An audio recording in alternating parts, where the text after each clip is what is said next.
I'm going to bring to you a fellow retired cop, a fellow consultant, and a guy that I also sit on the board with of an organization called Citizens Behind the Badge. We'll talk about that as well.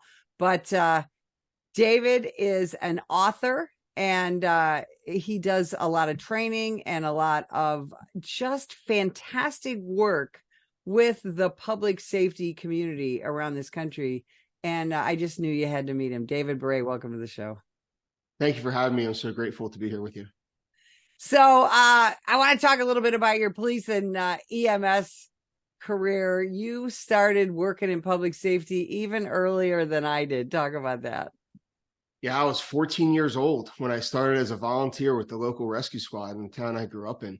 It was a great opportunity to get out of the house, out of the chaos of, under my own roof, in my own home, and just experience what reality was like and somebody else's reality, quite frankly, and be able to give back and get out of my own head. So that was 14 years old. I did that for about 10 years until I graduated college. And from that point on, I moved into the law enforcement world. So I want to talk about that just for a second, because now we have 25-year-olds, on college campuses. If there's a political candidate who shows up that they don't agree with, they need counseling and a therapy puppy and things like that. At 14, you're volunteering to see people's trauma and tragedy and injury and all of that.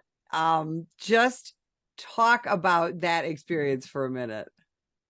So when I was 7 years old, I had my tonsils and adenoids removed because I was a very sick kid up until that point. And so I spent like 2 days in the hospital, which was, now it's an outpatient surgery. You're done in an hour. But back then in the Stone Ages, it was a 2-day surgery. And I couldn't believe the amount of care that the doctors and nurses provided to me. And I knew from that point forward, I wanted to be a doctor. And not only did I want to be a doctor, I wanted to be a pediatrician. I wanted to help kids. So when I got to the age of 14, I was able to join the rescue squad. I was like, wow, what a great way to be a pre-med student, right? Is by joining the rescue squad and becoming an EMT. And I just loved the idea of helping people because I didn't see it at the time, but I probably needed help myself because my house was chaotic. And but I knew that by helping people, I was going to fulfill a purpose and a need. And I found it there. And the adults there kind of really took me under their wing and, and schooled me in what to do. But yeah, there's a lot of trauma absorbed at that young age that you're not prepared to deal with. And we didn't deal with it. That's when I started packing things away early on in life.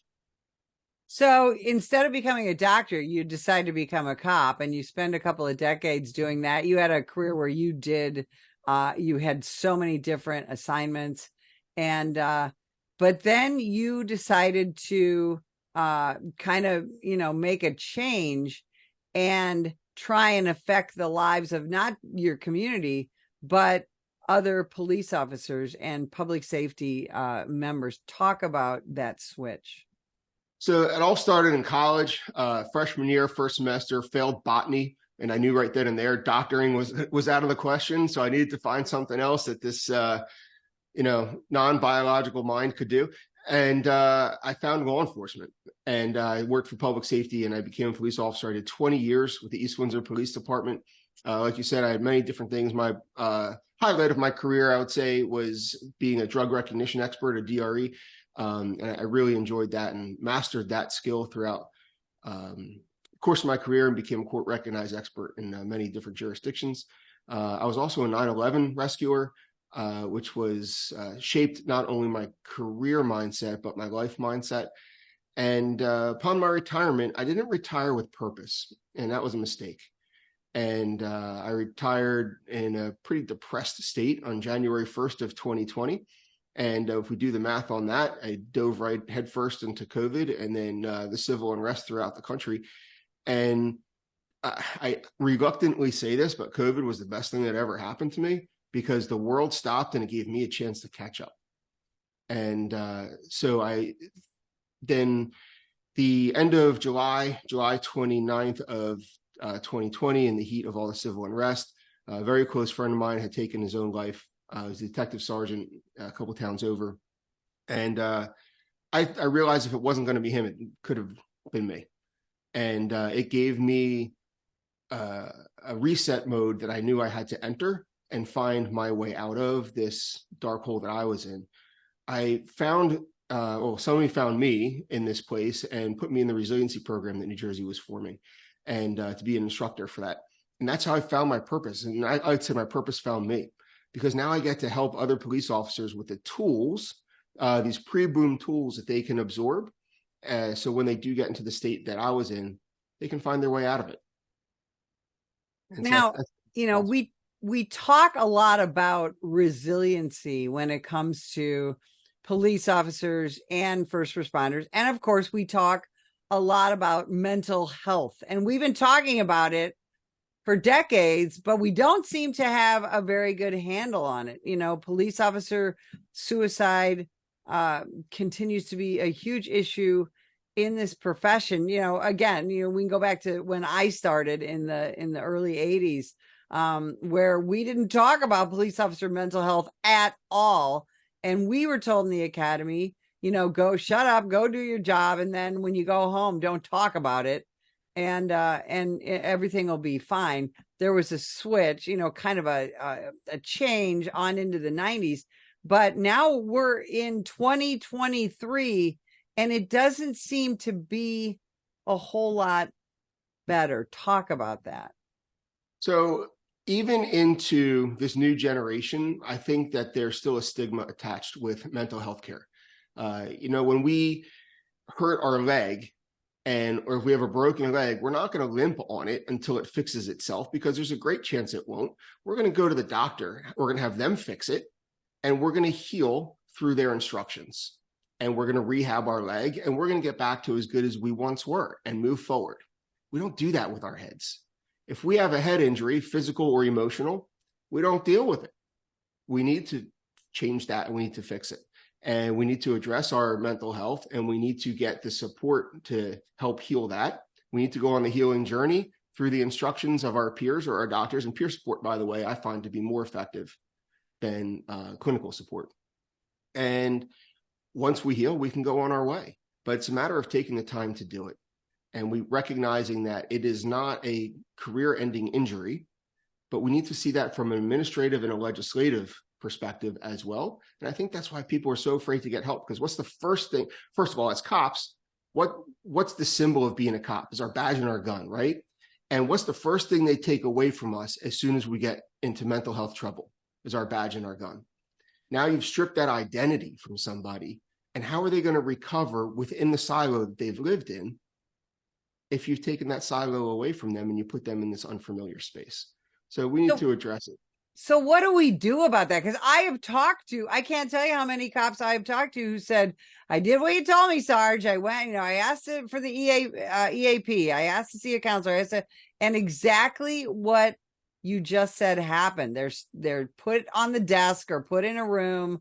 Their gun is taken away, and they're told, well, there's something wrong with you, and we'll try and help you get help, but we don't know if you're ever going to go back to the street. So I think, and from the experience I've had in my education and review of science materials, it needs to start early. That intervention needs to start in the police academies. It needs to start with this pre-boom training, the pre-boom tool collection in our virtual tool belts that we can use to along the way. So these things, these experiences we have don't accumulate over time, and they don't then explode and then have an overfilling of our cup. We need to keep that cup at a level playing field. So when there is added stress or unexpected added stress, we can evaporate some of that cup before it overflows. I think starting in the academy is where we need these pre-boom tools, and the resiliency program is pretty good at that. And it gives people the opportunity to learn these positive interventions that they can use along the way, starting with gratitude. If you can just be happy with what you have instead of upset with what you don't, man, that goes a long way. Goes a long way. Gratitude intervention is huge. Show it to other people. And the hardest part, especially as cops, be open to accepting other people's gratitude of you. Well, and I think that's why one of the reasons it needs to start in the academy, right? Because we all go into most of us go to the academy a pretty open, optimistic person. And within about a year, the door shuts on all that again. And a lot of that's self-protection because I was 21 years old when I was in the police academy. I really wasn't prepared for what I saw in the Chicago suburbs. And I know, virtually every cop I talk to says the same thing, that you just really have no idea how horrible people are. That is 100% true. So I ended up working in the same town I grew up in. And between the time I left home for college and the time I got back, I spent 4 years in this bastion of academia where it's such a bubble and you see nothing of the real world. I came home from that. I'd done an internship with the New York City Medical Examiner's Office, which was a complete eye-opening experience for me and for so many reasons. But when I started back up as a police officer, I thought I knew the town. I thought I knew the people in it. I thought I knew all the nooks and crannies that you could hide and run through. I'll tell you, even as a 10-year volunteer as an EMT, as a lifelong resident of that town, I didn't know anything. It was unbelievable. You just don't know what is lurking behind a tree in your town until you've worked it as a cop. It's crazy. So at some point you decide, and I don't know if this was in retirement, but you said, I'm going to sit down and write a book. A lot of people say that, and most people never do it because it is pretty daunting, I know, to sit down at that keyboard and say, okay, where do I start? But you wrote a book. I've got it behind me. You've got it behind you. It's called A Resilient Life. And it is, first of all, and I said this in pre-pro, you're a funny guy. You write about traumatic things, but you do it in a funny way. You also get into, you get into some personal stuff, some difficult stuff. I think the thing that really touched me was talking about the death of your mom. My mom died when I was a young cop, and that really struck me. But also what came across in your book was just your love for the citizenry of your community. I think that people are going to be really touched by that. You really give a damn about your people, and you've got some people that really gave a damn about you. And so it's a really engaging read. Talk about what made you sit down and write that. So I said this to my wife, I'm an accidental author. It was never meant to be a book. It started back in this dark spot in my life after Danny's suicide in July 29th of 2020. And I started just writing stories and on Post-it notes in my computer. And the reason I did that is because I didn't know how long I would be around to tell those stories. And watching the struggle of my friends' children, knowing that they are going to grow up with not knowing who their hero dad really was, and they're only going to grow up knowing how his life ended, not how he lived it. And I knew that if that were to be my fate, that's not what I wanted for my kids. So I started documenting things. I started by documenting family history. Prior to my birth, my grandparents were Holocaust survivors. So we started with that. And then I just kept all these notes and interacting with more and more people that had written books. I'm like, darn, man, I should really do something with all these notes. And that's kind of what happened. I started formulating. I worked with an editor who was also a friend.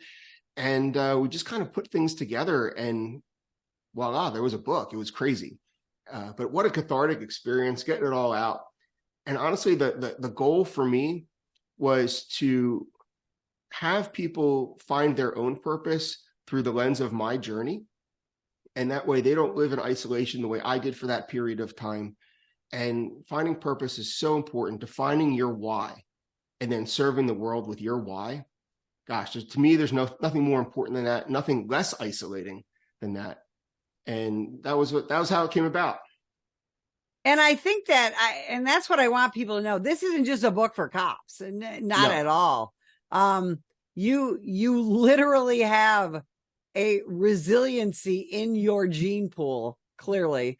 And when you talk about purpose and story, I think a lot of people can really look at this book and look at your story, and you tell the story of others as well, that they really can find meaning. But as we were talking about in before the show, that word resiliency is overused and abused, and and I'm one of those people that any book with the word resilience in it, I'm picking it up and reading it and trying to get something from it.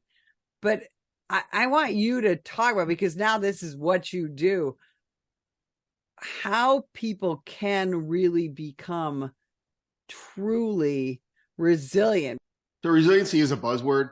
I don't know that I love it. I love the concept of it. And, it's been a buzzword for us in law enforcement. It's a corporate thing now as well, which has it gives it some validity, because unfortunately sometimes in law enforcement, if we have a thing, it just looks like our thing. But when it's outside of the bubble of law enforcement, not only does it give us internal validity, but it's external validity as well. So I think the word itself has become diluted. However, the concept of resiliency is not just bouncing back. To me, bouncing back is never good enough. You have to bounce forward. And if you don't get beyond the starting point after you had fallen, what good is the recovery at that point? Because you're just back to where you started. And chances are you're going to encounter the same pitfalls that set you back to begin with. So I love the idea of bouncing forward and moving beyond what caused you to have a fallback to begin with. And that's kind of the whole theory of positive psychology. Positive psychology is not the happyology of psychology. It's a positive psychology is the active part of mental health. And I'm so glad you said that, because, and this is something my husband and I talk about all the time, as we're training police officers and then just going about our daily lives, is the fact that we both feel like we have done a pretty good job, despite all the garbage that we saw as cops, of doing that positive framing and being able to deal with the traumas and the tragedies. Are some people just more predisposed to that than others? Absolutely. And there's been scientific research done with that, specifically through the Army and University of Pennsylvania. Dr. Seligman from the University of Pennsylvania did a study with the Army where they kind of categorized people's personality traits upon intake. And those people that scored higher were less likely to have PTSD on the opposite side of their deployments. And therefore, they thrived more, not only in theater, but post-theater. And they had a greater sense of well-being. Those that scored lower on that initial test were I forget the percentage at this point, but were percentage high, more likely to have trouble, PTSD, trauma-related issues, and depression, quite frankly. And that's where you need that therapeutic intervention that is before you can take yourself into that next stage. Why aren't we testing for that when we're testing new recruits? I can't answer that question. I wish I had one. Otherwise, I'd be the next, Bill Gates here. But I think that is so important. I think it's so important that we do pre-testing for not just the psychological test, the 100 questions, the 100 question test that only has 5 questions written 20 different ways. And gosh, some of those questions I recall were just so bizarre. However, I know that test has been tried and true. I get that, but we should be testing for these personality traits to understand what an adverse event effect looks like on the individual post-event. When are they going to need therapeutic responses, or can they do interventions on their own that will take them back into that thriving mode? But I think before, none of us are true scientists here, so before we enter that realm, I think just the training piece, the resiliency training, that pre-boom training, if we can give police officers those tools at a young age in the academy, just out of the academy during probation, I think they'll be so much more successful in their career. They'll have such a higher level of empathy going through their careers. And I think that level of empathy is what will keep police officers off the 5 o'clock news. That is so well said. We just have a couple of minutes. One of the things that helps law enforcement officers so much is the support of citizens. That's why the National Police Association exists. And you and I both sit on the advisory board of an organization called Citizens Behind the Badge. Talk about that for just a minute. So Citizens Behind the Badge is run by Craig Floyd, who's the CEO emeritus or founding CEO and CEO emeritus of the National Law Enforcement Officers Memorial Fund, which, as we know, built the memorial itself in Washington, D.C., as well as the museum.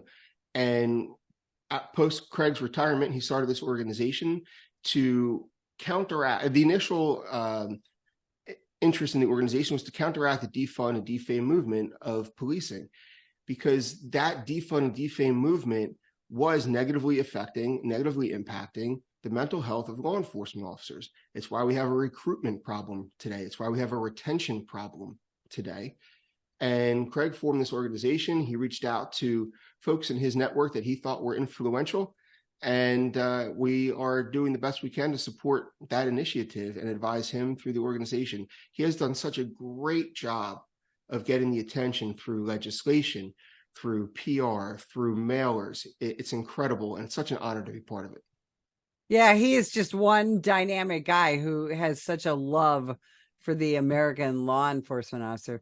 David, tell people where they can buy the book and where they can find you. So the book can be found on Amazon and at barnesandnoble.com. Those links are available on my website, which is www.64consultants.com, spelled SIX, the number 4, consultants.com. And you can also go directly to the Barnes & Noble or Amazon links. The book is also starting to pop up in some local bookstores right now in Western Massachusetts, but we're trying to expand that. And I'm just grateful for the opportunity to get my story and message out and hopefully influence other people's journeys as well. I'll tell you, we appreciate what you're doing for the profession. And we thank you so much for spending time with us today. And if you would like more information about the National Police Association, visit us at nationalpolice.org. Ma'am, put the gun down! Put the gun down!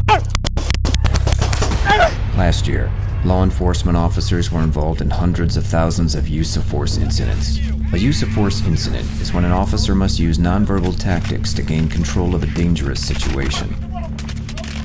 Put the knife on the ground. In many cases, officers have no choice but to use force when a suspect doesn't comply with a lawful order. Use of force is always ugly. No one likes it, especially police officers. Together, we can help de-escalate these dangerous encounters. Help police officers by complying with their lawful orders. Don't attack, attempt to disarm, or flee from an officer. Use of force is an officer's last option. Most incidents can be avoided by not resisting arrest. If you feel you've been wrongfully detained by a police officer, then seek a legal solution after the encounter has been resolved. Let's keep everyone safe. Comply now and complain later.